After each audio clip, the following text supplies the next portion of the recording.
I'm really glad I hit record. Yeah. So that's there now. I did it. Welcome to the podcast. Welcome to hell. Welcome. It's been a while. When was the last time we did one of the video games? We recorded at your house. Oh, probably. Remember when this podcast was about movies? Nah. Well, now that I've been on a podcast, Whoa. I decided to continue mine. And I'm going to do one soon about the Lord of the Rings movies. Oh. With Trevor, hopefully. When? I don't know. Trying to be on that. Trying to be on it. We'll work it out. But right now we've got the one, the only, the magnificent, the sexy Morgan Deatley. Fuck you. Fuck your whole lineage. Eat my ass. So, because we have such a prestiged guest here, What do you mean guest? I'm just trying to bring in ad revenue. all 36 cents. Boy. Yeah. Yes, Um, damn right. We are gonna talk about it's July, so it's past the midpoint of the year. Mm-hmm. So we have experienced half the year of films. Mm-hmm. We're talking about our favorite movies up until this point, because before this, it's like, because Oscar season is what it is, and all the movies that seemingly get released in the last 3 months of the year, our lists will likely look entirely different than they do right now. Yep. So, we're going to talk about them, and I think we should probably start at the bottom of our... Talk about the Babadook. Talk about the Babadook? Is that what you just said? No, I said start for the Babadook. Oh, you just said it with more inflection than Dre. So Yeah. My bad. Yeah. Cool. So why don't we do yours, since you're here and you're special and I love you. Man, quit it with that gay shit. Okay. No, don't. Give it back. Oh, okay. That was cute. And we're doing 10s, I guess, because, I mean, I've barely seen 10 movies that I've really dug this year. I have 8 Yikes. on the favorites list. And at the very bottom is the Black Panther. Oh, talking about... Man, it feels like a year since we've seen that. Actually, at the recording... when we were talking about the album yesterday, Yeah. Connor told me that he watched it again, and he was like, that movie's fucking amazing. Why did you guys let me get away with not liking that? Like, listen, you must know that we are always right. And every time. it's one of the few superhero movies where, like, my opinion has not, like, genuinely, like, lessened of it as the hype finally died. Like, I still think Black Panther is real fucking good. Yep. I don't, I definitely say it's in the upper echelons of the Marvel movies, but it's not like top 5 for me. It is for me. It was certainly the best of the MCU this year. I only like 7 Marvel movies, so... And it's one of them. Yeah. Well, I mean, like, we did not much care for Infinity War, and we did not much care for Ant-Man and the Wasp. So, yeah. Black Panther... Gosh, I mean, the effects aren't good, but that's pretty much, that's the biggest problem, and if that's the biggest problem, then... You did alright. Yeah, I mean, I'd rather you have a lot of heart and shitty effects than be soulless and have great effects like Infinity War, so, Oh, shit. Well, I mean, people being like, oh, Avengers 4 is going to be so emotional, and I'm just like, you mean when Iron Man's going to die? Because he's going to die, and everyone else is going to live, but he's dead? You mean that? Maybe Cap will die. That'd be He's nice. probably going to, because Chris Evans' contract is up. I don't fucking like him anyway. Yeah, but then Bucky's going to be new Cap. Morgan's not a fan of Bucky. He's the worst. I mean, he has gotten, no character thus far. Other than, I am friend I am. And now I am foe, and now I am friend again. Meanwhile, Black Panther had more character in Civil War than he did in, he's been in, 5 movies now? Something like that. So, I think my biggest complaint, from a story perspective with Black Panther is that Black Panther seems to be the least interesting character in his own story.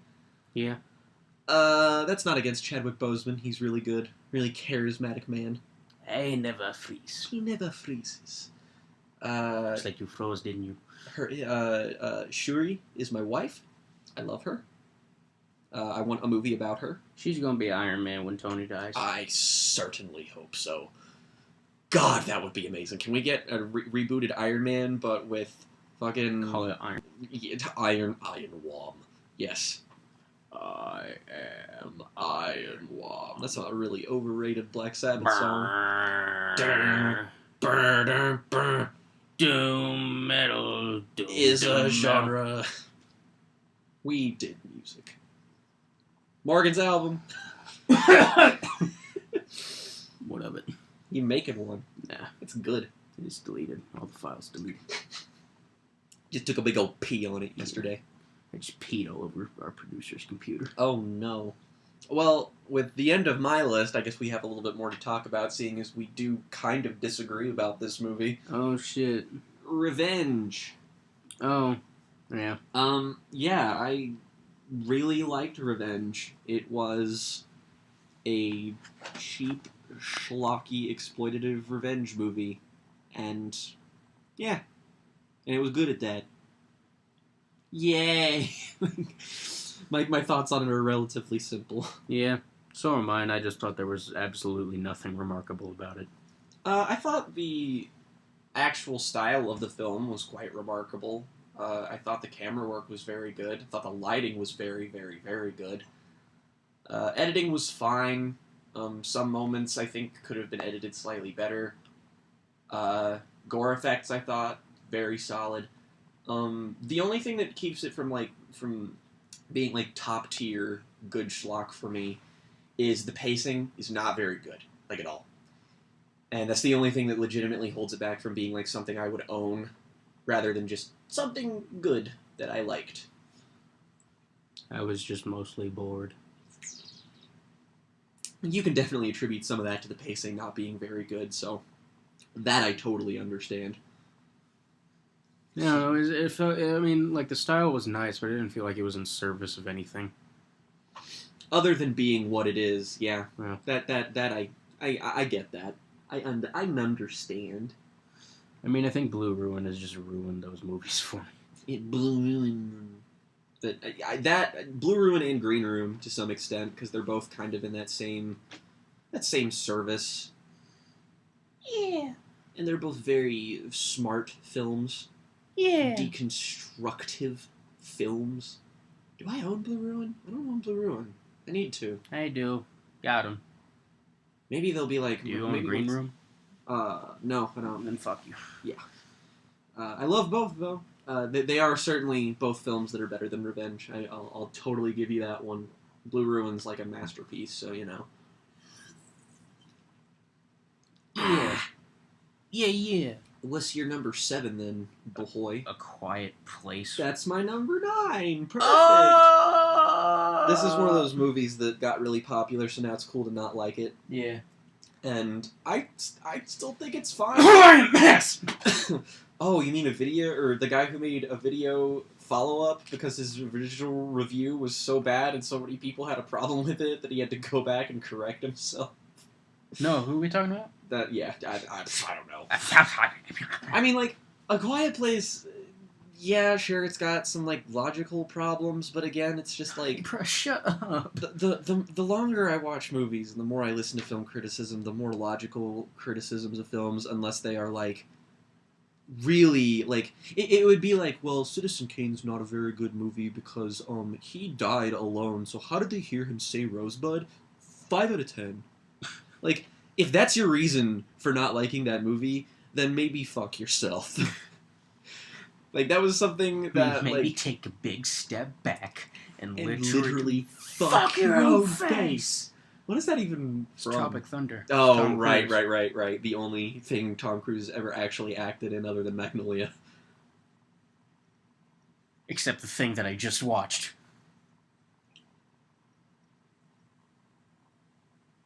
What do you mean? Eyes wide shut, dumbass. Oh, right.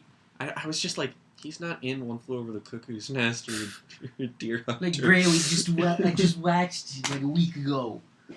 We talked talked about it. And I'm sure we might have a little time to talk about movies we've seen recently at the end of this, I'm sure. Yeah. Boy. But yeah, I think A Quiet Place succeeds in the same way that old Spielberg movies succeed. It just has a little bit smaller of a scope. Yeah. I definitely feel like it could be like a classic, like a lot of Spielberg movies are. Yeah, totally. It feels like an 80s suspense movie-ish. It just kind of feels like a B Spielberg movie, which is not like to knock it or anything. It doesn't feel like it doesn't feel like E.T. or as much as it does like Close Encounters. I mean, like B Spielberg movies are like A plus everyone else. Yeah. So yeah, like 8s at minimum.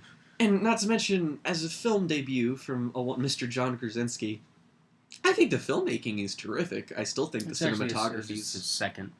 It is? Yeah. What was his first? I don't know, some movie about some mother dying or something. Oh, that's sad. Well, still, for a relatively inexperienced filmmaker like John Krasinski, this definitely felt like a something that came from someone who's been making movies for a long time. And everybody in it is really good. Mm-hmm. Especially the little deaf girl. Yeah. I like her. She good. Yeah. And, it's got sort of the saccharine emotional moments, but, if you don't like that, you won't like the movie. No. It doesn't have cynicism in every frame. Movies can't have feelings. Unless it's It Comes at Night. It doesn't matter, Morgan. Did you ever see that? It Comes at Night? Yeah, you did. Never mind, you bought it. That's right. Didn't you? No. Oh, you didn't? No. What the fuck am I thinking? I don't know. I own it.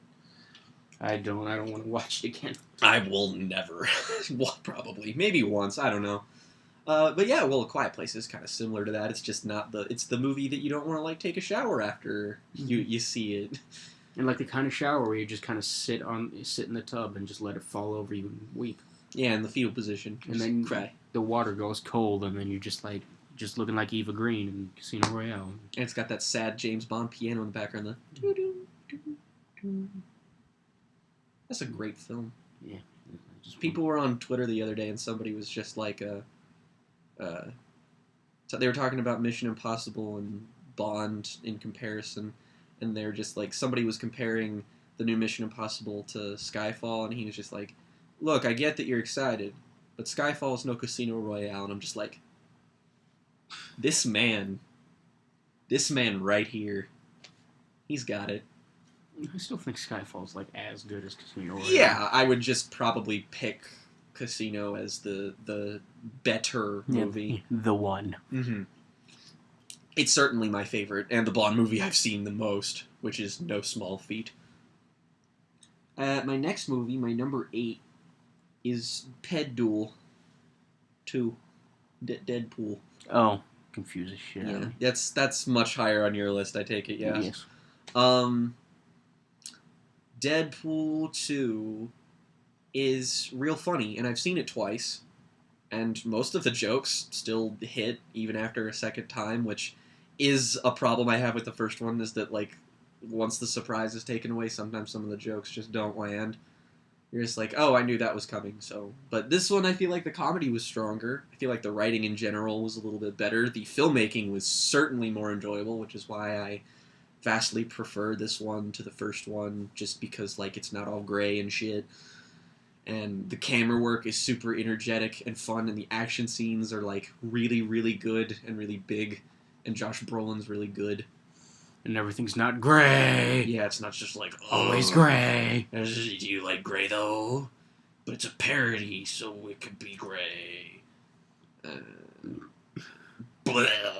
It's like that part where Deadpool just looks at the camera and just goes, well, that's just lazy writing. That's Infinity War. Yeah.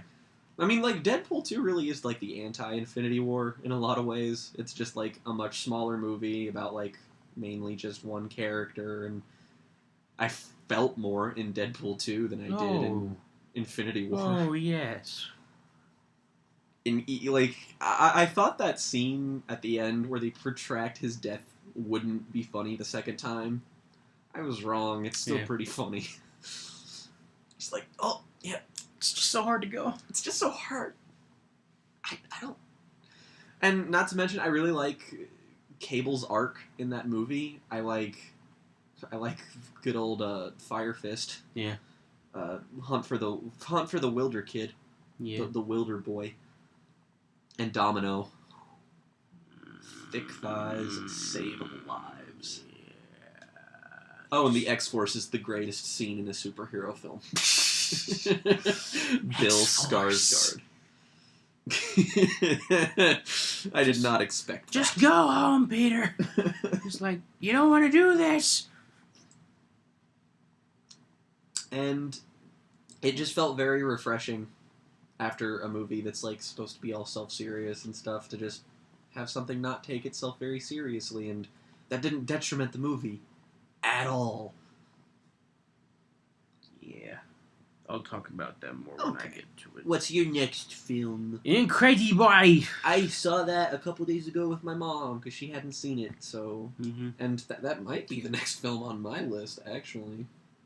I mean, look and check and see. It is! Well, What a coinky-dink. well, actually... Incredibles 2 is my favorite superhero film of the year, thus far. It's not mine, but we'll get there. This is what happens when you get passionate people to make good movies. Pixar. That's just Disney cash grab. Yeah, and never mind, though. It's a cash grab, though. Yeah. Because, you know, the movie wasn't the most unique film on Earth, so therefore it was a cash grab. It was a cash grab. It was 14 years of passion and energy and love. Yeah, even though Brad Bird just came around back to do this one again.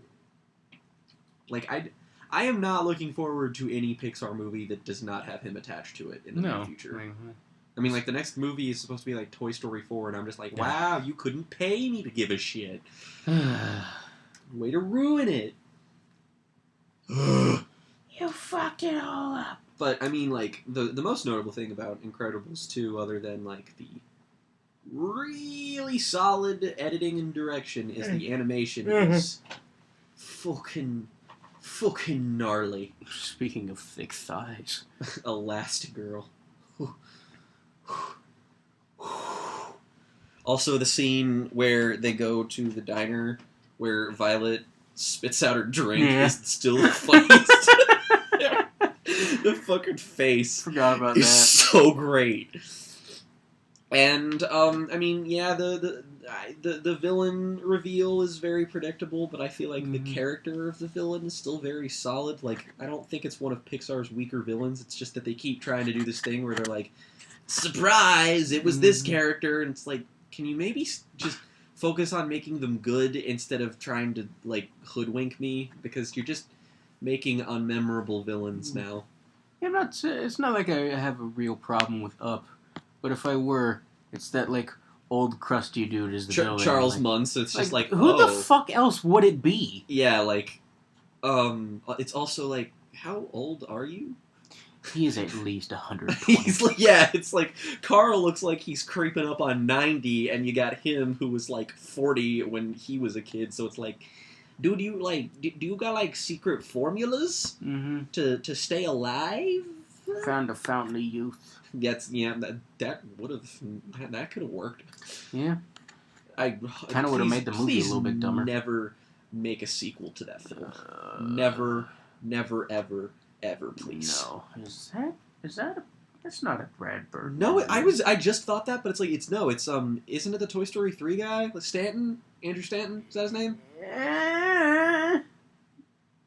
Okay, it's Pete Docter. Yeah, Never mind. That's dude. That guy. No, wait, no, I think Pete Docter might be the Toy Story 3 guy. No. Inside Out? Did Yes. you do that one? Okay, alright. I get the Pixar people confused. Him I like, though. Oh, Monsters, Inc. Yes, he's cool, too.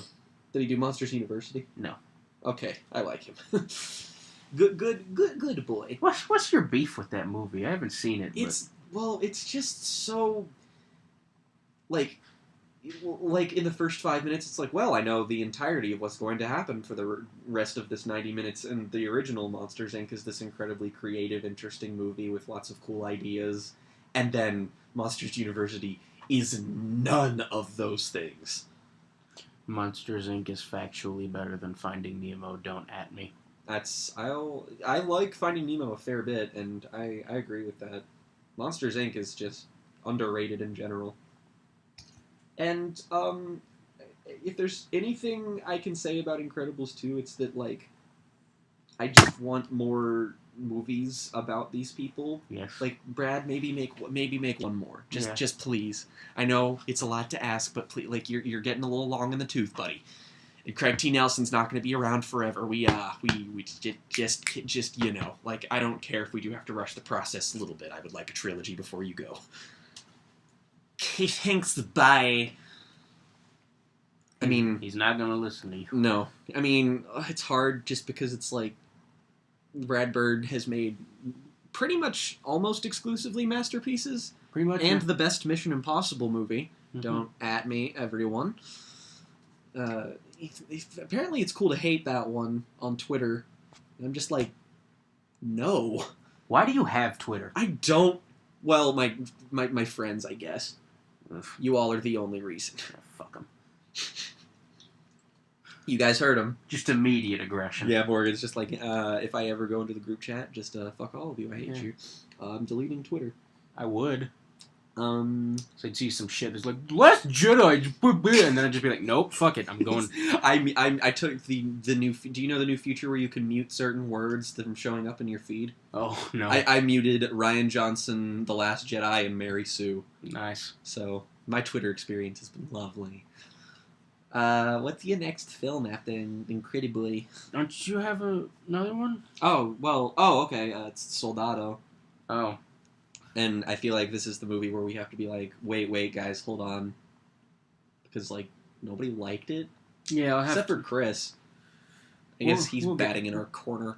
We can get to it later. Yeah. Where the hell is my next one? I closed out the app like a dumbass. I'm going to guess and say, was it like You Were Never Really Here? No, I think that... No, that's higher. Okay. Wow, no shit, it was. Okay, yes! Yeah. I did it!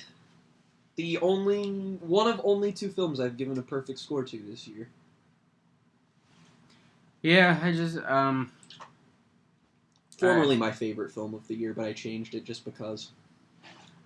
I have nothing to say about this movie. Just go fucking watch it. It's so harrowing. The only thing I can say is, like, it's really effective. Yeah. Like, the filmmaking is brilliant. It's exactly what you expect. Like, there's, like, no dialogue in it. Yeah, and what is in that you remember has a killer ending. Like, a fantastic ending. Joaquin Phoenix is... Guys. Do I even... Like... Do you need to know? New Joker. Oh yeah, that's true, and people are still finding a way to be upset about that. Of being, like, I don't want to hear any shit, man. It's like we get Joaquin Phoenix as the Joker. Let's be happy. After Maybe? Jared Leto. Yeah, and instead people are just like, we want Man of Steel 2, and I'm just like, Who wants this film? It's like, we as the community. What fucking community? I'm like the community of people who still have the hashtag release the Snyder cut. Go away! Fuck off. Oh. Hate people, but on the complete other side of it, You Were Never Really Here is like Taxi Driver, but if it was instead about a sociopath, it was made by one. Yeah. Lynn Ramsey, I love you. You're a great filmmaker, but why do you do this to me? Yeah, fuck you. You're really good. I like you. You're an asshole. Mom. My mother. The mother. If I had to say like what my favorite thing about the movie is probably the lighting, which I'm saying that about more movies now just because I'm that guy. But the lighting in the it's noir, so it's like neo-noir lighting. On that grim shit. Yes, on that dark. Grimiest shit on the internet since 2011. Oh, and the camera work is outstanding. Meanwhile, fucking, again, YMS, it was fine, 6. Jake has a video, go watch that. Yeah, it's I have no problem in saying my video is better than his, and he was just like, it was like, the movie had violence in it, but, like, it was weirdly not, like, that graphic, like, it's just the security cameras, and, like, it just wasn't, like, really that interesting to look at. And I'm just like, All hey, right. Adam, did you ever take a step back and think that was the point? Like, You of all people. It's like, all right, go watch an Eli Roth movie, you asshole. Yeah, it's just like you, the person who's seen like Synecdoche, New York 1,000 times to the point where you can tell me what's in like every single frame, can't think of a reason why the fact that the violence in the movie isn't very like shocking and exploitative, despite the fact that it's a violent movie. Ugh. I went to Eternal Sunshine, Adam, from my mind. I just laughed and Sprite got on my face. Nice. My thinking about film criticism is just so much worse because of him.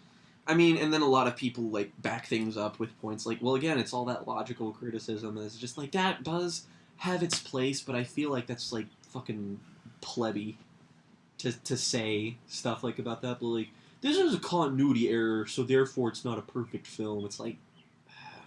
It's like, I don't need you to tell me this. It's remember when like that meme where it's just like, is this with the anime guy? Yeah. The most accurate thing I've seen so far, that it's just like has no goofs on IMDb, YMS. Is this a perfect film?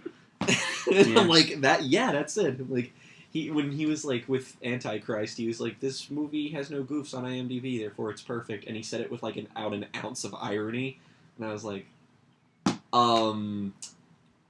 What do you speak? Pal, my friend. I just don't understand the appeal of critics who, A, don't like anything they see, and B, completely ignore any kind of emotional appeal in any film they see. Like, what?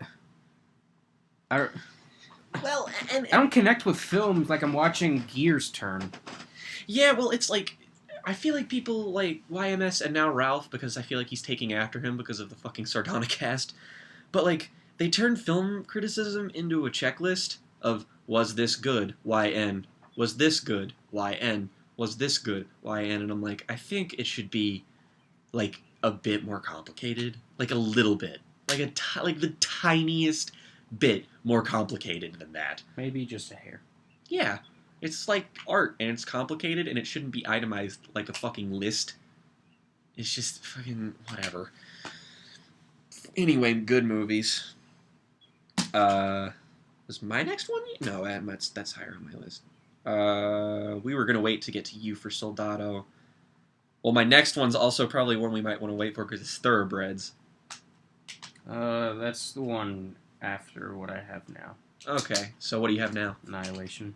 Oh, shit. All these movies are going to be really hard to talk about. Yeah, I guess all I can say about Annihilation is that, like... It's right over there. I saw the equivalent of 2001: A Space Odyssey in theaters in my generation. Yeah, it was very, like... I feel like the feeling we got from it, like... artistically was Blade Runner 2049, but like actual like structurally speaking and like philosophically, that's Annihilation.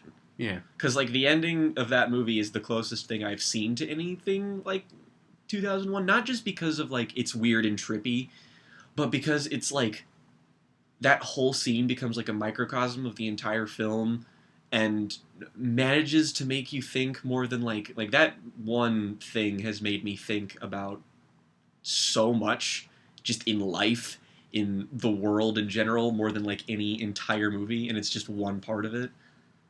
It's also got like, it also has like an appeal to it that's not just like artsy fartsy intellectual 2001: A Space Odyssey, because like the first 2/3 of it are like a mid-era Cronenberg film with like some sick ass body horror, which whew. Yeah, the thing that ran through my mind a lot during watching it was The Thing. Yeah, a lot of that. You got the team of people, or like The Abyss, if I liked it. Yeah. So The Thing. Yeah. Yes.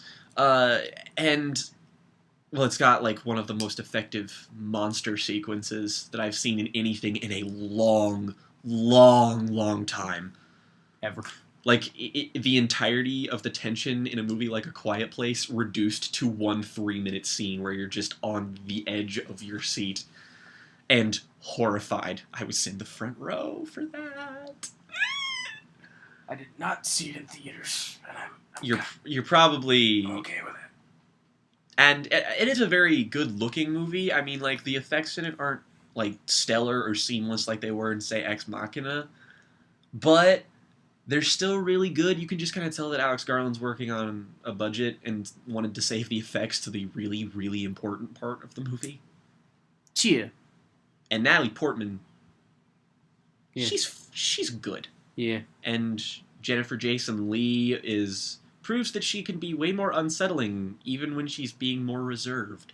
Yeah. And poor gay Gina Rodriguez. Yep. Oh, that's an image that will never leave my mind. Yeah. With just no jaw. Yeah. That's also a soundtrack that I highly recommend people download. I downloaded that soundtrack, and it was... Get that Drake sample. Wow. But it's definitely the movie that has made me think the most in terms of just, like, about, like, science and, like, the world. Like, obviously, my actual movie that's made me think the most is another movie I've made a video on, but, you know, we'll cross that bridge when we come to it. But, yeah, Annihilation is just one of those movies that you don't feel like get made anymore. Yeah. Because people don't fucking distribute them. And put them on Netflix instead of putting them in theaters. Dicks. Something like that. So, yeah, and Annihilation is still in my top 3 somehow. Like, I've been able to keep, like, just because I really do love that movie a whole lot. And the fact that I've liked anything more than that this year is shocking. Yeah, like, it's pretty remarkable. It's, in terms, I do at least feel this year, it's not as strong as the past 2 years, I feel, so far, but that's why I'm waiting out for the other movies. But it does definitely make up with a bit for, like, the good movies that I have seen are amazing. So, quality over quantity, I suppose. Yeah. So what's the next boy? Thoroughbreds. Yay! So... a movie that I actually liked this year that I will want to watch again at some point. Yeah, crazy, right? Yeah, even though it doesn't... It certainly does... It has my favorite single shot of the year thus far. Which one is that? The end. Like, right... Like, Oh, I think it's just Anya Taylor-Joy when she's just sitting there. Yeah. And then, like, leaves. That one's... So... Like, just the filmmaking in Thoroughbreds is so... solid. Like, airtight solid. Yeah. And this boy, Corey Finley, who you? What you done? Nothing. Jesus, wow, really? He looks like Anton Yelkin in this film. Wow. Wow. Okay. Anton Yelkin's good too. Yeah. I mean, this has my favorite performance of the year in Olivia Cook. She's... Like, I remember, like, the first 15 minutes of this movie are so unconventional, but you're immediately like, I'm in. Yeah. I'm sold. Let's go. Mm-hmm. I'm locked. It's just, well, and it's about one of my favorite things, sociopathy. Yeah. And it's a very surprisingly multifaceted movie. Like, I kind of expected it to be very dry, and it is in places, especially with Cook, but I still feel like there's a lot of personality in it, especially with Anya Taylor-Joy and Anton Yelkin. Yeah. And the ending is another movie ending this year where I was just like, this is going to make me think real hard about things. Mm-hmm.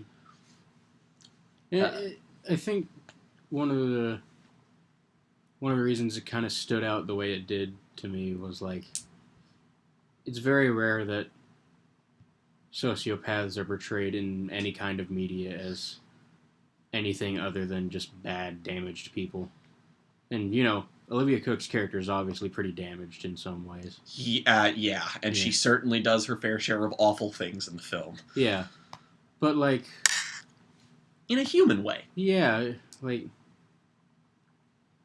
I don't know, go see it. It's not like a Travis Bickle. Yeah. Where at the beginning, you kind of get where he's coming from, and as he slowly just descends, it's like, okay, I've kind of lost. Like, the characters in this movie never really lost me. They're always grounded in some kind of relatability. Yeah, there's always empathy there.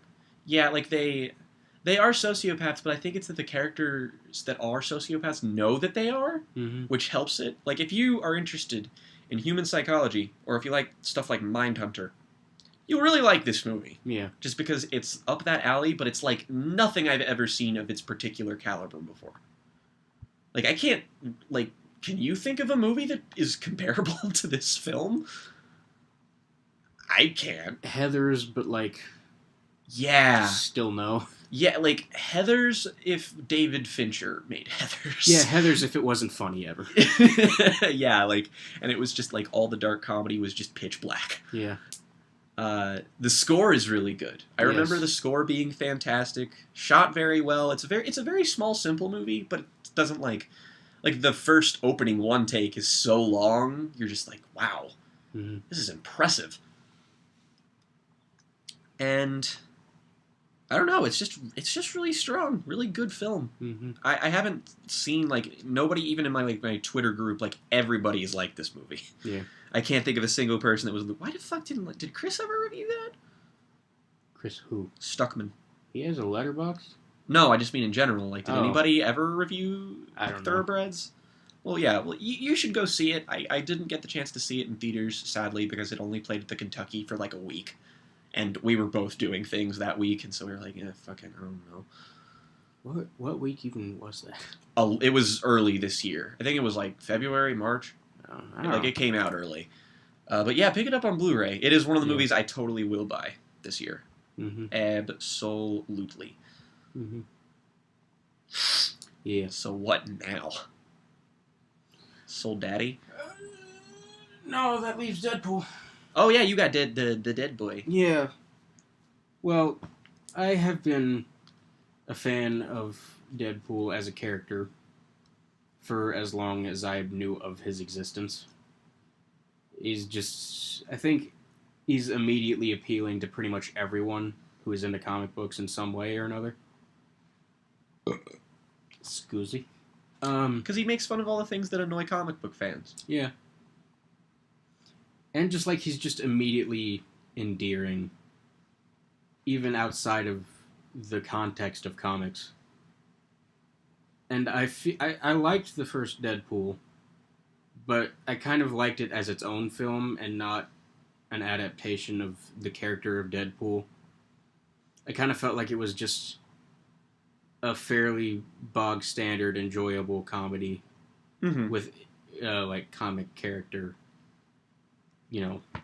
skins. Yeah. But I feel like Deadpool 2, like, once they realized that they could get away with the shit they got away with, I feel like they just went with the full Monty and just did like, this film. Like, Deadpool 2 is crazier and weirder than the first one in a lot of ways. And I think that's kind of what turns people off. I think it's a lot less conventional in a lot of ways. And, like, the characters are, I think, hard to latch onto for a lot of people. Mm-hmm. But, like, for me, it's very, very similar to Logan last year's, like, where I have finally seen the character that I love so much brought to the screen in a way that, like, satisfies me completely. And yeah, I saw it 3 times, and I could see it again right now. Yeah, I wouldn't mind. I think what you said about like the first one being like it exists to make money and prove that this concept could be successful, and Deadpool 2 was exactly the movie I wanted. Like, it didn't try to like be more than it was, didn't overshoot its bounds, it wasn't trying to be like super ambitious. It was just the movie that it needed to be, and that is precisely why I liked it. It wasn't like incredible. It just it just committed to what it was. And while I think that, like, I don't really think it can be transcendent just because of the type of movie it is, but that's okay. Like, I feel like if we don't have movies like Deadpool, then we lose a lot of the fun of movie-going in general. Like, not everything has to be this incredibly important or thought-filled, like... No, I mean, like, I give a fair few 10s. It's pretty easy to get a 10 from me. I just have to enjoy it in every way, which is pretty easy. But, like, I can think of maybe 2 movies that I would actually call transcendent masterpieces. Like, that's not a bar that I ever hold any movie to. Yeah, like, I do feel like the bar of perfection should be set on an individual basis. Mm-hmm. It's contextual. Like, I feel some people have, like, their idea of what a movie should be as a 10, but it's like, each movie's different for me. It's like if, like, the 10 I would give to Brick and the 10 that I'd give to Donnie Darko, my two favorite movies, are for completely different reasons. Because those movies, like, they have good things about them, but it's like, when you try to put it in a box like that, or just try to be like, are all these things good? Is this checklist of things good about it? Then it's a 10. Like, you have to be something more. It's just, Yeah, I mean, you know, like, shit. Look at the Force Awakens or The Last Jedi. I don't give those movies 10s because I think they're like perfect, amazing masterpieces. I took them in the context of Star Wars, and like, this is just everything that I wanted out of this. yeah, it's when you go back and look, Star Wars is like the original trilogy is a perfect example of that, because by no means are even the best of Star Wars movies perfect, but by their own standards, I believe they are, because they set out to accomplish a certain specific set of goals, and they accomplished them. Yeah, and I feel like the only one that stumbles is Return of the Jedi, just because it kind of loses track of what it's doing. Yeah, it's not as confident as the first two films. And that's why I love the new trilogy a lot, is just because those movies are like, they're so succinct and they know what they are and they just do it. Mm-hmm. So it's a well-oiled machine of fun. Mm-hmm. So, you know, Deadpool. Yeah. Good man. I like it a lot. And Ryan Reynolds is, I mean, he's worth seeing any movie for. Yeah. He makes, like, movies that are giant pieces of shit completely tolerable. I mean, I still want to see The Hitman's Bodyguard, even though no one liked it. Yeah, just because he's in it. Yeah. Because I just like him. How can him and Sam Jackson in the same movie be, like, bad? Yellow on Metacritic. How does that work? Yeah. I feel that's a case of just, like, people just being like, yeah, well, since it wasn't, you know, groundbreaking film, then...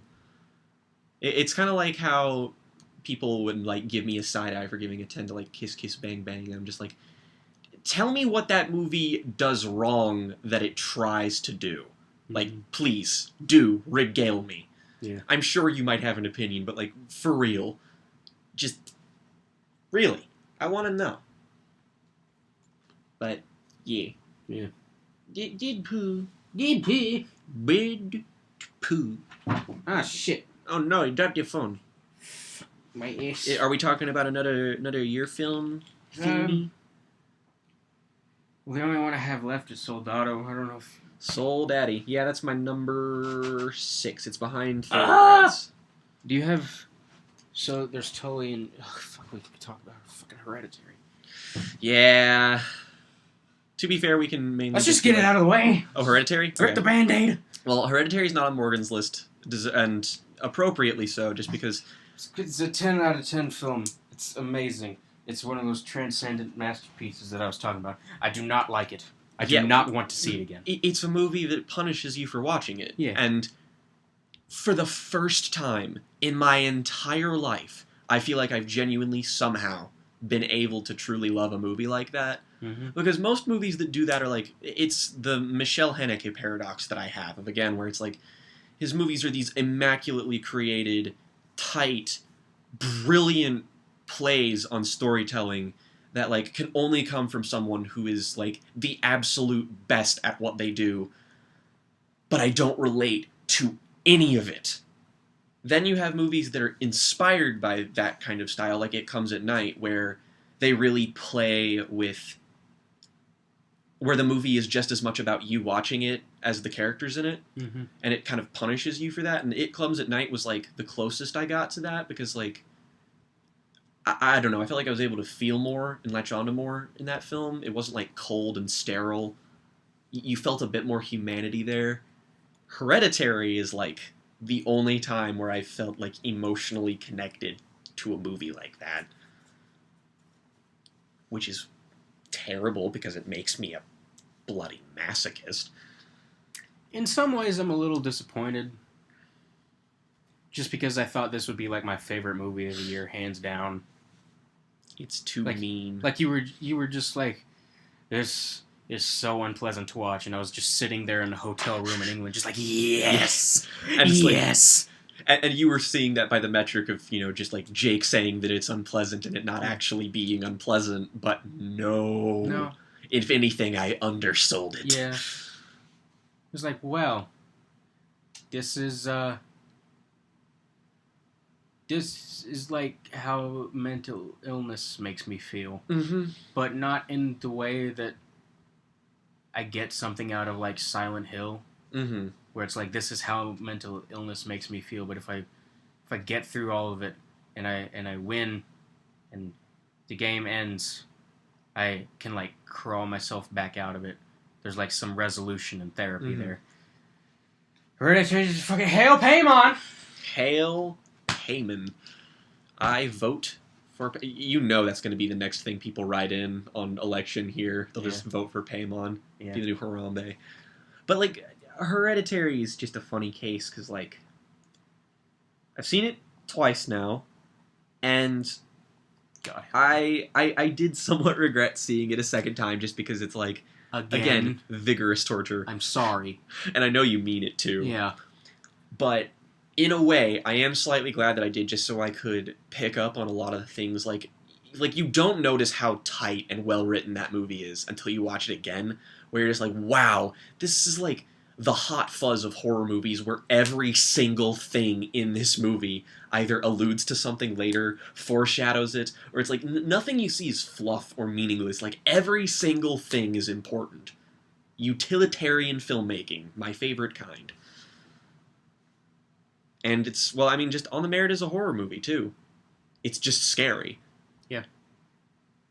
And, good God, Ari Aster can go fucking die in a garbage fire. He... fucking asshole. Like, I know he's made lots of short films and has clearly been, like, honing himself, but for this to be a debut feature... Like, who the fuck Listen, man, if you want anybody to... You can't ramp up any further than this. No, like, if he makes another movie that is meant to do what this does, it's just like, he's painting himself into a corner because you can't do it better than that. Like, if you try to do it better than that, you're just gonna make a complete ass of yourself and be, like, a total edgelord. Yeah, and just be like, oh, look how shocking I am, but it's like... I feel like he could apply that to a different kind of movie and make it just as effective. Yeah. Like Lynn Ramsey. Like, You Were Never Really Here and We Need to Talk About Kevin are two completely different movies that do a lot of the same things. Mm-hmm. And, well, I mean, obviously the filmmaking is great in Hereditary. The acting is phenomenal. I think Toni Collette's gonna... I want to finally do our, like, Oscars, but, like, for us this year.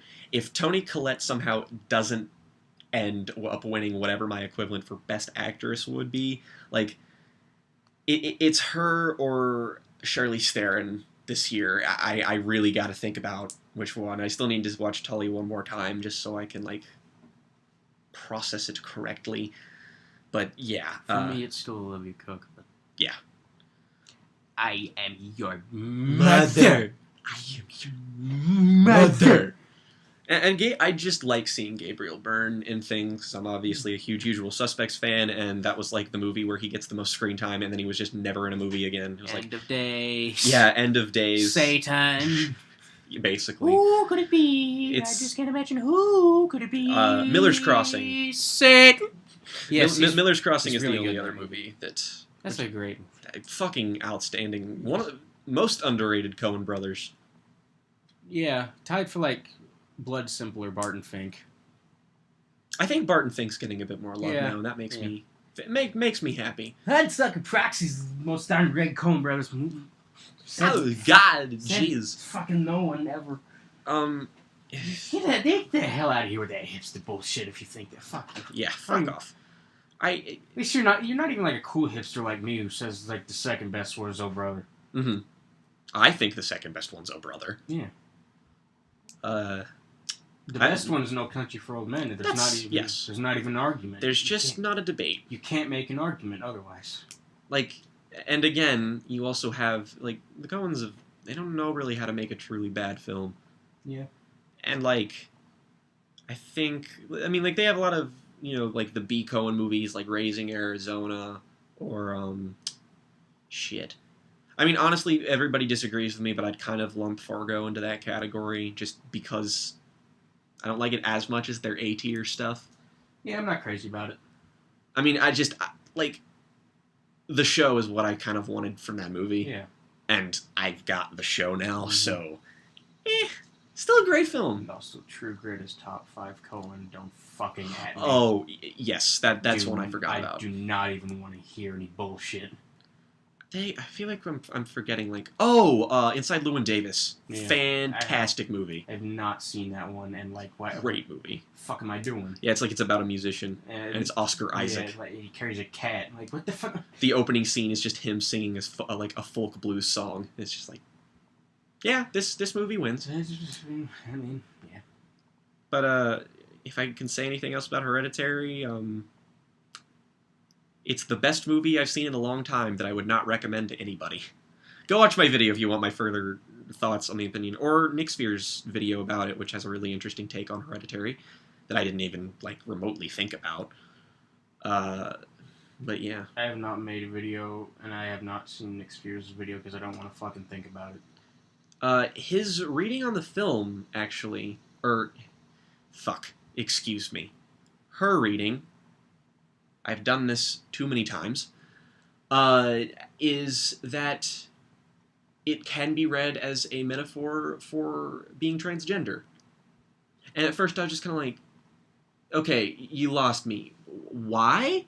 And then it's like, oh, first thing Charlie says in the movie, Grandma wanted me to be a boy. Movie is literally about a demonic host taking over a body that he prefers to be male, and then killing the other version. And the little girl's name is Charlie. Yes. And,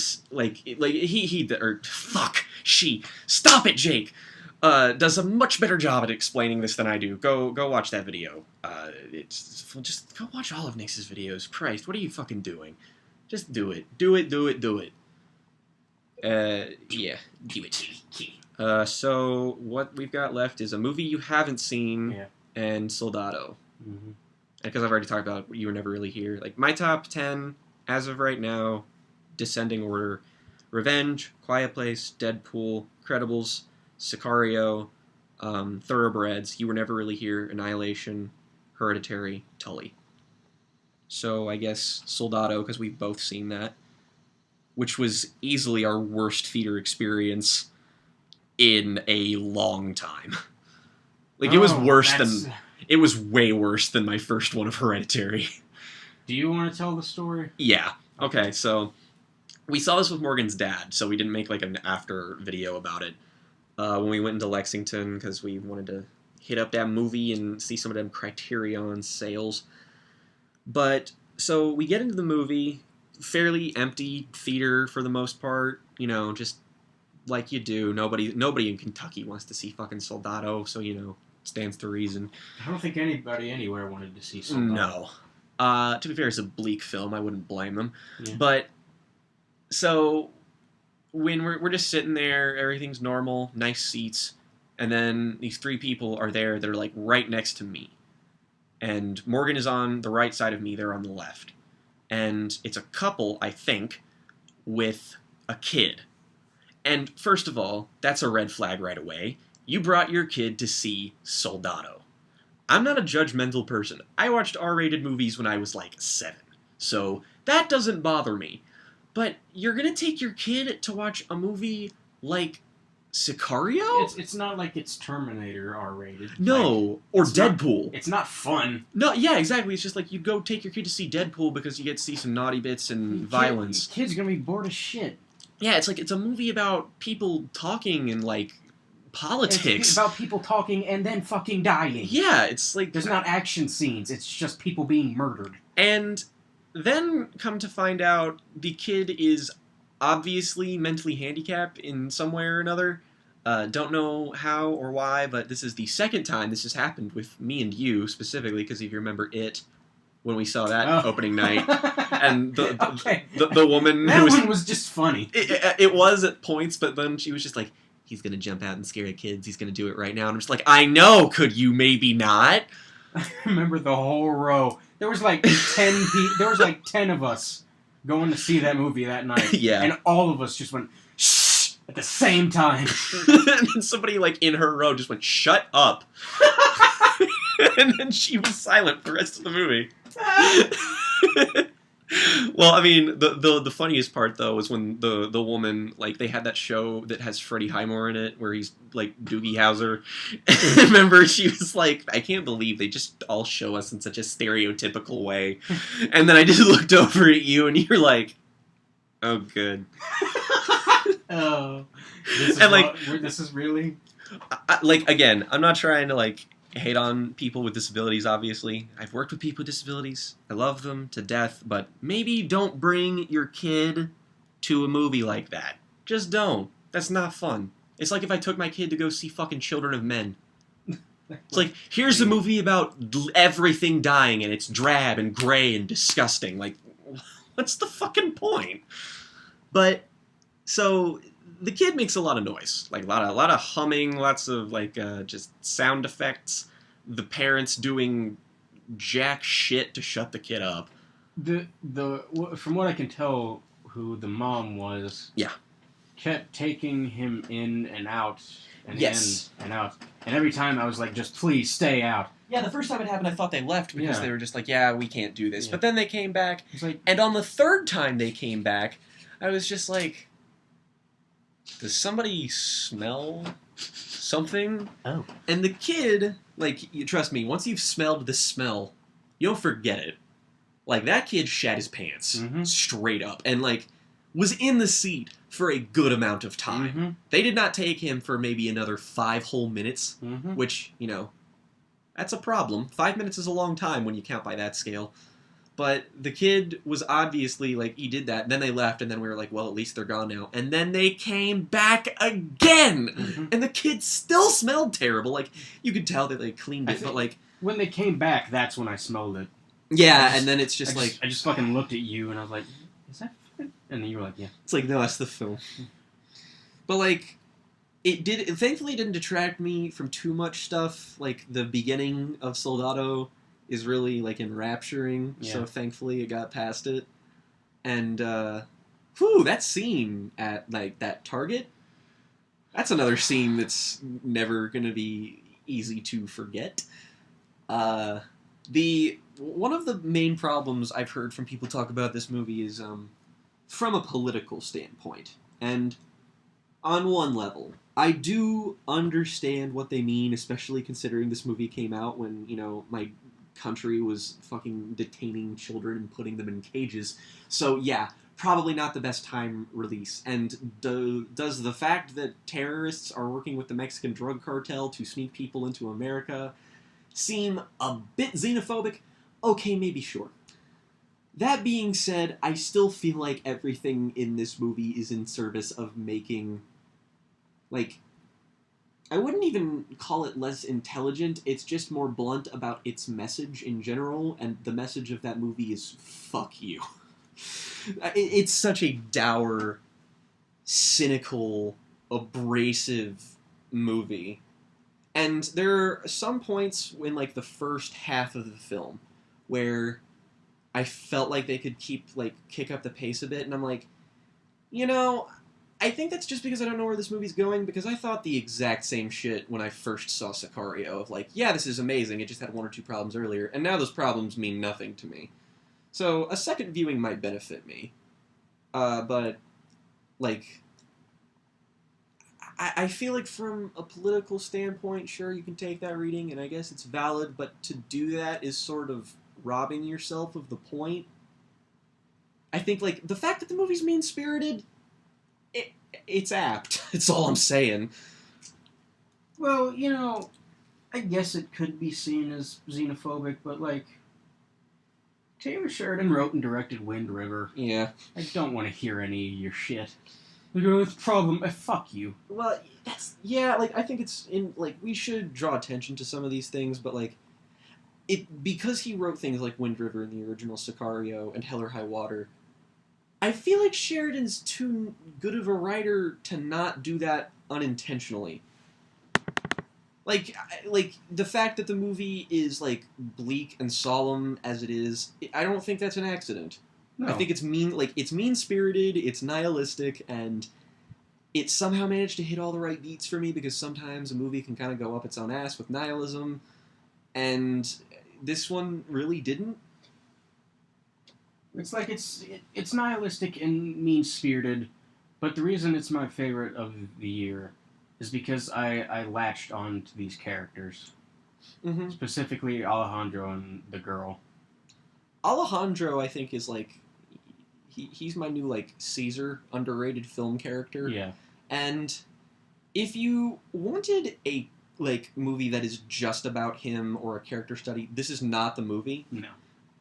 If I have any legitimate complaints with the film, it's that I don't think the movie it doesn't have many scenes where it slows down to live a lot of the performances to get like room to breathe a little bit, and I feel like it could have, but again, it does sort of serve to like.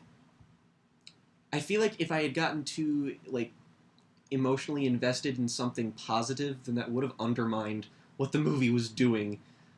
And some people say, like, somebody on Letterboxd said, like, I can get what you're saying with the reading of just it being bleak as sort of a coverall. But they're like, but what about Josh Brolin not killing the girl at the end? And see, that's when I realized what the movie was doing, is that, like, when he doesn't kill her, he doesn't do it because of some sense of morality. He's just doing it because he doesn't care about the consequences anymore. Like, the government made him turn on somebody he trusted and considered at least a partner of some sort, and now it's just like he's gotten fucked up. He realizes that he's nothing more than a cog in the machine, so if he doesn't kill this girl, then, like, what could happen that would genuinely affect him at this point? And I mean, it's like, Brolin doesn't kill the girl, but it's not like there's anything else good that comes from that. No, it's like, if he saves her, then, you know, she'll get put into witness protection, probably leave a significantly shittier life, and he'll move on. Like, the fact that he chooses not to kill her is kind of interesting from a character perspective, because it's like, well, maybe I just don't want to live with that shit at this point. Like, any reprimand I get, if I get fired, if I get blacklisted, hell, if I get killed, that's still probably better than having to live with the conscience of, murdering a kid, so... Like, Alejandro basically just did good by being able to get out of the system. Not to mention, I'm pretty hyped if they're going to make another one, because that is that's what I want the more personal film to be. Alejandro teaching that kid how to be a hitman. Yeah, no spoilers, but just know that Alejandro is the baddest motherfucker who ever lived. So true. A lot of good tense scenes with him where he, like, just under, like, physical acting. Benicio del Toro is, like, almost unparalleled. Mm-hmm. And Brolin's having a good year, and I think this is probably his strongest performance by merit of he feels like he's playing somebody who isn't just a stereotypical version of every character that he plays. Yeah. Like, I get that, like, Thanos has some interesting stuff, and Cable's literally bad. It's a parody, but... This felt like an actual character, and you really do get the sense that he changed a little bit over the film, because at the beginning he's like, well, I'm just going to carpet bomb your family. Another scene that is just brutal to watch. Just because it's like, it's such a... Like, the scene doesn't ever... Like, it's just a computer screen where you see people dying from, and you're just like, ugh, this is mean. It's the same thing as You Were Never Really Here, actually. It's the same shit. And I don't know, I guess it just sort of... It's my kind of that movie. I don't know. I like the Taylor Sheridan movie, take that for what you will. Yeah, I mean, Taylor Sheridan... I mean, if he was in this room, I would blow him right now. Yeah.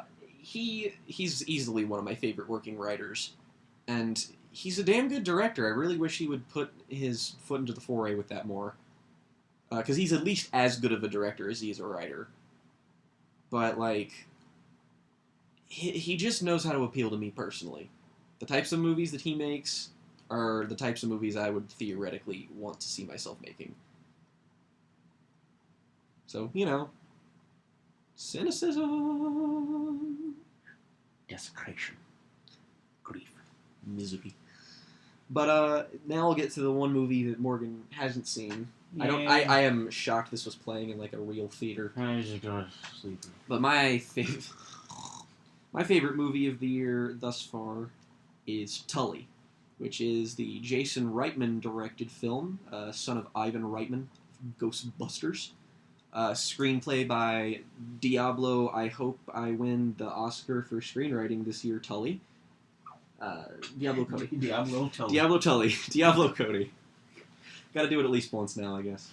But yeah, this movie is not only my favorite of the works from these respective people whose work I've enjoyed in the past, it's a movie that I deeply connected with that didn't mentally fuck my brain this year. Like, it's... How refreshing. Like, just all the other movies I felt a connection with this year, I felt like dog shit, but I left Tully feeling so elated and, like, happy, and it's a beautiful story. Charlize Theron gives the best performance that she has ever given. Medellin. And that includes Monster and Fury Road, both of which she is excellent in. But, What? No. She is outstandingly good, carries the whole movie, and, hot girl, who is she? Other girl in this. Mackenzie Davis. Mackenzie, first of all, wife. Mm-hmm. Secondly, she is spectacular. Like, everything in this movie is so good, and then the third act actually becomes, like, really transcendent in a way. Like, it breaks away from the kind of movie that you think it is, and the kind of movie that you think it is fine, and it just skyrockets to the point where you're just like, oh my god. And it's just a movie it's really simple. It's about motherhood and parenthood and friendship and all these, it's such a wholesome movie, not devoid of cynicism. It is still, it's an adult film for adults, and I feel like if you have a big respect for them moms, you will leave this movie very affected, as I did. And it's just nice to have a movie that's so down to earth. This is like my equivalent of why a lot of people liked Boyhood. Is that, like, it's just, it's a grounded drama where the characters feel real, except, it doesn't disappear in its own ass. And Tully's not a dickhole. Yes. And some people say that the third act, that, there's something that happens at the end of this movie that, like, fucking, like, you just wouldn't expect a movie like that to do it.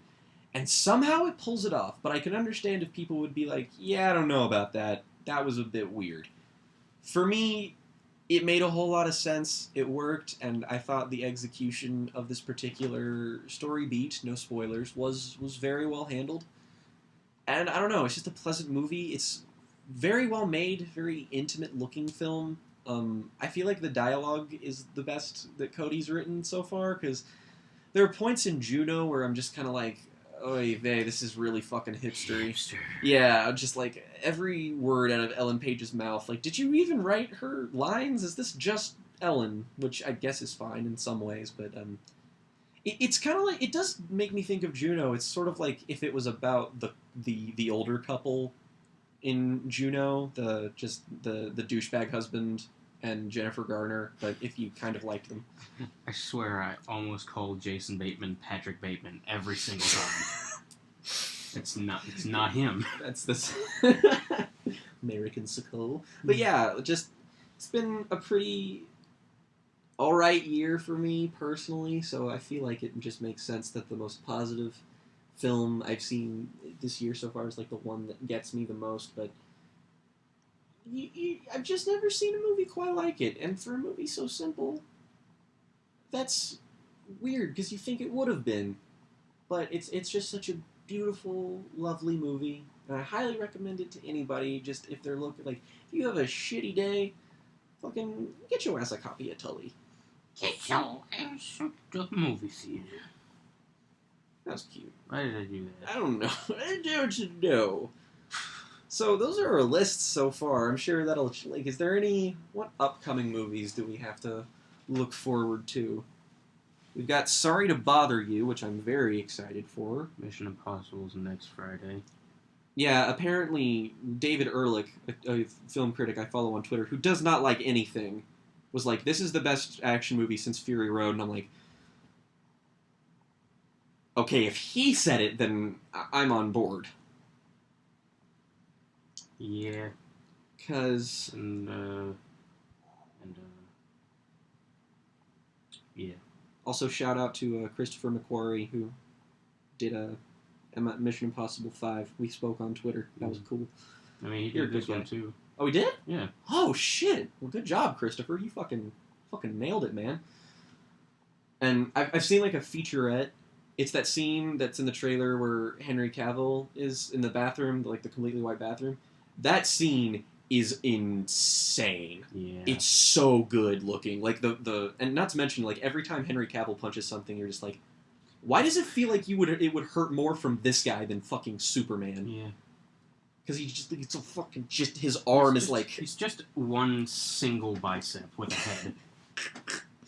He's the guy, like, he's too attractive to be, but he's like the muscle man in, like, the James Bond movies. Yeah. That's like the Dave Bautista and Spectre, or the Odd Job and Golden Finger. Golden Finger. Gold member. It's better. It's a better film than Goldfinger. Shit, what else? Oh, goodness. Oh, 8th Grade, Bo Burnham, which is also not showing anywhere near here. Of course. Naturally, so I'll have to get it online. I'll buy it on Blu-ray, Bo. I won't disappoint you, Father.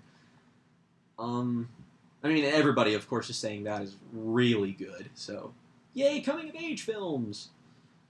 Written by cool people. The Teen Titans Go movie. Hey, why God? Let's get Will Arnett to be fucking Slade. Ron Perlman is alive, guys. Yeah, like he's right there. I mean, I know they're going for a more cutesy thing. I don't like, care. I don't. No, I get it, but it's like I just want old Teen Titans back. I'm not the type of person who doesn't enjoy silly things. I love silly shit. But there are some exceptions where it's just a bit too pandery. Teen Titans Go is that. The idea. Oh, we're dumb. Suspiria. I mean, I was getting there. Oh, okay. Christopher Robin's The Weekend After Mission Impossible. Oh, good, so we can cry. Yeah, Great. of course. There's an A24 movie the weekend after that called A Prayer Before Dawn that's supposed to be pretty good. It's the true story of an English boxer incarcerated in one of Thailand's most notorious prisons as he fights in Muay Thai tournaments to earn his freedom. Well, that sounds fucking cool. Yeah, and it has the Thai guy from Only God Forgives. Oh. It's supposed to be God or whatever. Oh, yeah. Pretentious garbage. Yeah. That sounds pretty fucking great, honestly. Also on movies that are out that I still need to see. I'm just looking at it right now because I still need to see First Reformed. Oh shit, that is out. I guess, yeah. Is it playing anywhere near here? No. Of course not. That movie Alpha about the wolf is the week after that, and the only reason I'm excited for that is so we can stop getting the fucking trailer. It's the entire film. Yeah. First Reformed. The Nun, that Conjuring spinoff. That movie's gonna suck. We should totally see it. Oh, Predator and Mandy come out the same day. Hell yeah. Dude, oh my god, that's the greatest double feature. Holy shit. I'm so hyped for Mandy. Like, I just watched that trailer and I'm like, this is like Only God Forgives wasn't like pretentious, like garbage filmmaking was. Yeah. The Old Man and the Gun movie that was filmed here. Yeah, by David Lowery. Yeah. Considerably less excited for that after A Ghost Story. Yeah. This movie feels like it's not being experimental. It feels like it's going to be pretty straightforward. So, like, and that was the only problem I had with A Ghost Story, is that just felt like he just tossed a bunch of themes into a hat and picked up whatever he drew. Mm-hmm. I did not know that Cedric the Entertainer was in First Reformed. Wow. Okay. Paul Schrader is a god. Venom, which is probably not gonna be good, but It's probably gonna suck. But I you've seen don't those care. recent screenshots? Yeah. That looks so good. Yeah. Oh yeah, I read somewhere that the director is taking influence from John Carpenter and David Cronenberg primarily. So like, there's like no way that I won't like this movie. I mean, this could be like a 3, and I'd be like, I love it. It's so good. It's so fun. There's a movie called Bad Times at the El Royale, directed and written by Drew Goddard. Oh. And the plot description is 7 strangers, each with a secret to bury, meet at Lake Tahoe's El Royale, a run-down hotel with a dark past. Over the course of one fateful night, everyone will have a last shot at redemption before everything goes to hell. Oh, that is my kind of movie. The cast is Chris Hemsworth, John Hamm, Dakota Johnson, Nick Offerman, Jeff Bridges, and fucking Jerry from Parks and Rec. 2 Parks and Rec members. That's cool. I'm sorry, Tully. Yeah. That's gonna be really good. Holy shit. May it rest in peace. Yeah. And Halloween. Yeah. Which doesn't look like shit. Yeah. I'm shocked. I'm so excited. Beautiful Boy and First Man come out the same day.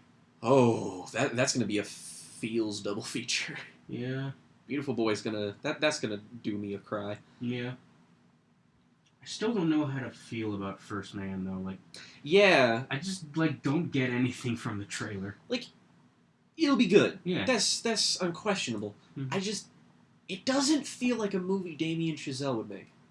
Yeah. You know, like La La Land and Whiplash, not just because they're musical related, they very much feel like ideas that would be made by the same person.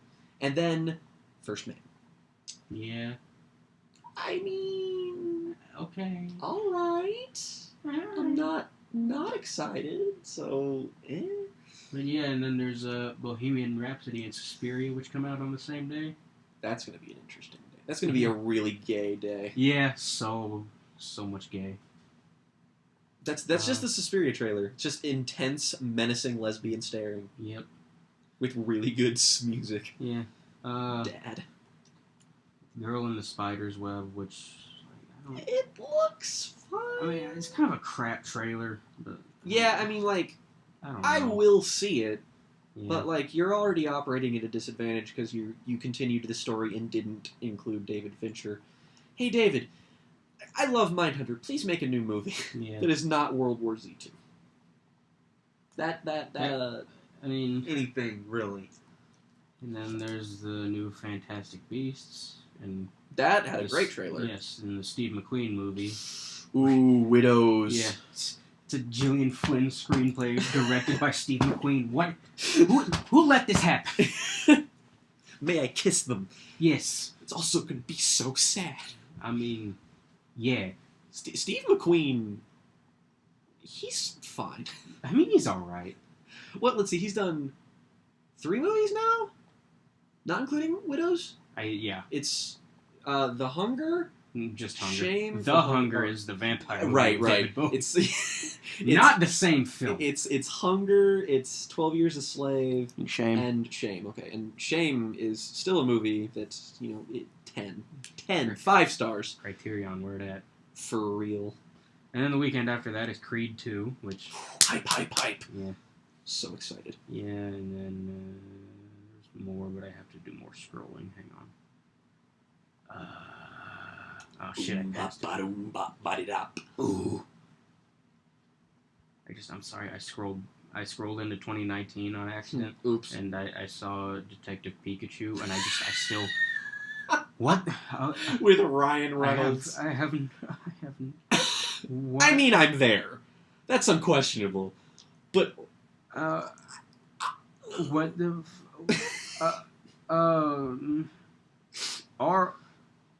I just want it to be like a really gritty noir thriller, but Pikachu is there, and that's the only difference. I want them to make fucking LA Confidential, but with Pikachu. Oh god.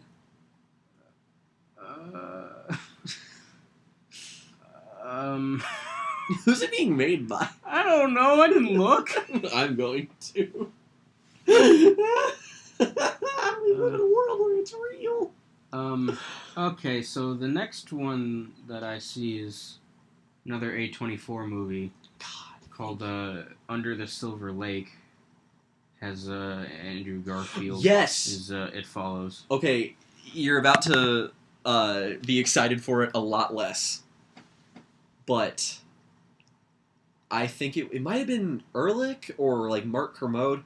Somebody said that Under the Silver Lake is most comparable to a good version of Southland Tales. Let's go. I'm excited. I'm so happy. And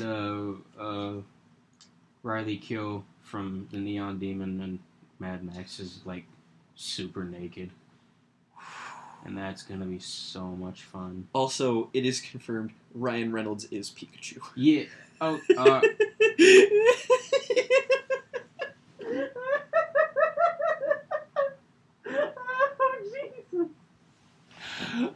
Oh, God. Anyway. Merciful God. Mary Poppins Returns is December 19th. I'm so excited. Okay, we got a shitstorm this day. On December 21st, we have Aquaman, Oh, God. Bumblebee, and Alita... That will likely be kind of okay. Doubt.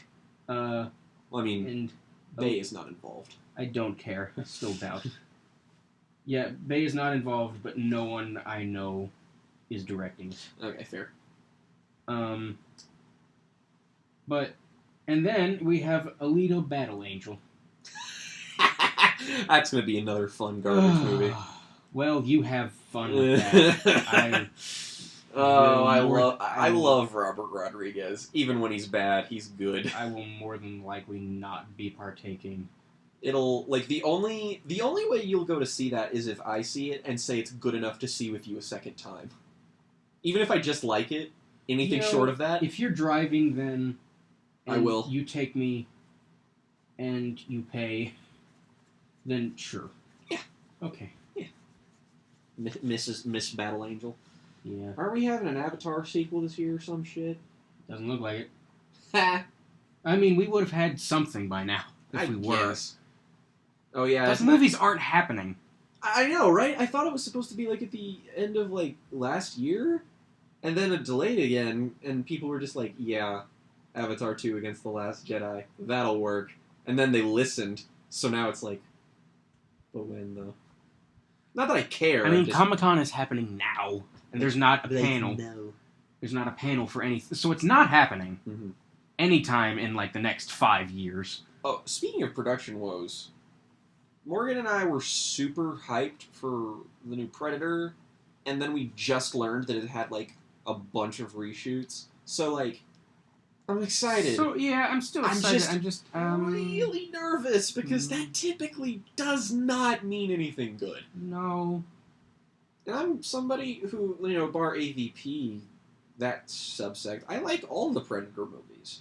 Mm-hmm. All of them. 2 is the least good, and I still think it's got a lot to, enjoy. It is still a Predator movie. Mm-hmm. And the first one's just, 80s classic, and Predators is just one of the most underrated movies of, the 5-year span in which it came out with. It was fun. It was fun. It's a good film. And lastly, on Christmas Day, or at least therein, we have the Ruth Bader Ginsburg movie with Felicity Jones. And right. Wife going for that Oscar. Oh, there's a movie, I don't remember who it was by, but it's about Mary Queen of Scots. Yeah, it's And- December 7th. Yeah, somebody... Saoirse Ronan and Margot Robbie are in it.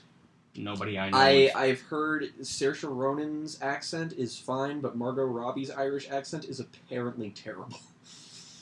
So... That doesn't make any sense. Yeah. Mostly because I don't think Queen Elizabeth I was Irish. I'm gonna watch the trailer real quick. It's apparently inaccurate as all hell, just from what I've got my friends in the UK who were just like, what the fuck? None of this happened. Yeah, never mind. I don't care. Yeah. I mean, You know what? Isn't it being made by like someone notable? No. Oh. It has Saoirse Ronan in it. I will watch paint dry if she is involved. So like, What a lovely person. Yes. So I think that about wraps this up. yeah, unless you want to talk about several unpleasant films you've watched recently. No, I don't. I mean, he's like you've gone through in just like the past week. You've gone through One Flew Over the Cuckoo's Nest. Mm-hmm. The Deer Hunter. Mm-hmm. Eyes Wide Shut. Yeah. And am I forgetting one? Probably. And I fucking. You know, I actually enjoyed Eyes Wide Shut in a weird way. I mean, it's not grueling. Yeah. Like, I don't find anything about it particularly taxing. Mm-hmm. It's just weird. I can say the same thing about Barry Lyndon, which is the Kubrick. We both checked out some Kubricks. And Barry Lyndon is excellent. And Exorcist 1 and 3. Ah. And Don't Look Now. Oh. At least Exorcist 3 is a fair bit more watchable than the first one. Yeah. Like, you don't want to die. Brad Dourif is the god of my heart. Just like him in that, like that entire scene, I'm just like, the Gemini Killer may be like my favorite villain in any movie. I want to leave this room. Get Get out. Well, and he's just, and he watches I rip and tear and mutilate the innocent, his friends, and again and again. 10. It's not even close. You're not even a fraction as scary. No. I believe you. And then there's just fucking Damien just shows back up and he's like, I do that rather well. Don't you think? It's like, Jason Miller, go home. You're dead. Then he just the climax to that movie is the craziest shit. Mm-hmm. Just like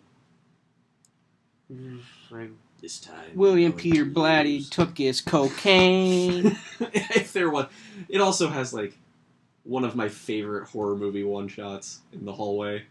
Yeah, that is such an underrated piece of filmmaking. It's like yeet at the end. And I'm like, I shit my pants. It's like you're just waiting there. It's like a 5-minute long shot. You're just kind of like, he's like, she just closes the door and he's like, oh, it's over, and then he's like, wait. That music cue. You're just like, ah! You're gonna die. And then immediately Brad Dourif's in the movie and you're like, oh. Certain in particular, in fact, welcome a reason. Father, enter night. Like, this time you're going to lose. No, I will not. I kindly refuse. I kindly leave. Yes. Kind George C. Scott. I'd see a movie about him just talking to his friend. I mean, 12 Angry Men. Yeah, yes, okay. That's fair enough. It's the greatest script of all time. Don't fucking at me. I cannot think of There's one not a that's better one. Like, there are certainly ones that I like more, but like on a objective level, I'm like, no, there's no, not. I mean, like, there's not a better one. This is like the most enthralling film ever made, and it's just people in a room. Yeah.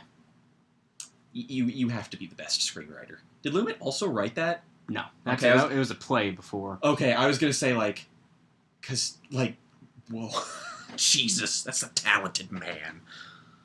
This man got 12 Angry Men, Before the Devil Knows You're Dead, 2 tens for me. Dog Day Afternoon, Need to see. and Serpico, which I need to see both of those. But everything I've seen points in the direction that those are both also masterpieces. Yeah, I need to do that. So yeah, I might watch one of those if I can't find First Reformed, which is looking like the case. I am Why? going home and going to bed. Tonight. Into night. I happily, if it means I just get to schlep. Actually, I didn't. I just want the schlep! I actually had looked up the quote, and it's like he's saying enter as like night as in like night of the round table, and not night as in nighttime. didn't know that. Me. I just thought he was saying enter night because it sounded spooky, Yeah. but he was being condescending because he's a demon. He's a dick. He's just a an little bit. He's just kind of an Did asshole. you know, Father, the human head can see for almost 20 seconds after it is removed from the body. So, most times I will just tilt it down so they can see themselves. And I'm like, Bradley! Sir. No! Oh, this is a total tangent, but I saw the Dom did a review for this fucking Clive Barker movie called Nightbreed. Okay. And that movie just looks like so us. I mean, I'm so there just from the title. I mean, like it's like super camp, but like Yeah. it's Cronenberg-ish, and I'm just like, I don't really care much for the first Hellraiser, but you've sold me here. It just looks like a scarier Big Trouble in Little China. Got them Beats by Dre. More like Beats Your Wife by XXX Tentacion. And I think that's gonna end this podcast. S. Places.